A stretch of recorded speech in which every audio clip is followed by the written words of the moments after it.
Alam nyo sa mga nanonood, no, ako nga pala si Kaloy and welcome to my channel. So, ganito po yung pambihira lang po akong nakakakita ng ganito, paggawa ng cotton candy.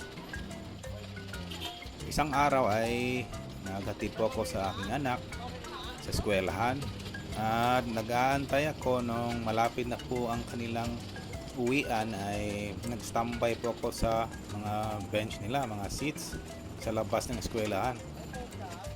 Nakita ko ito, si Ale, nagtitinda po siya ng cotton candy. Ang dami-dami pong cotton candy. Kapag uwian na ay lumalabas na yung mga estudyante, ang dami pong bumibili sa kanya, pero hindi ko na na-videohan kasi naka-video na ko una makaka-busy na ang daming tao. So ganito po paggawa niya, parang may dumudura na parang web, yung kay Spider-Man. Alam niyo ba si Spider-Man, dumudura yung kamay niya tapos may nilalagay siyang parang blue na asukal ata, or may yun yung ginagamit niyang color. At nakapagtataka lang kasi kapag lalabas na yung kulay, hindi blue, parang naging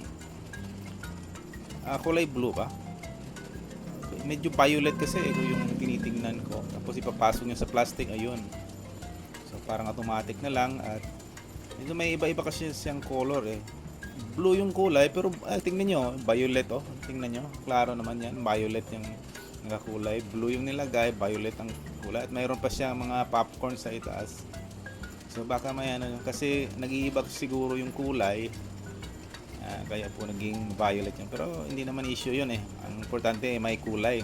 Ang original lang na cotton candy before nung kabataan ko is pink lang yung kulay. Ngayon lang po ako nakikita ng mga colored na cotton candy. So ganito lang pala ang paggawa.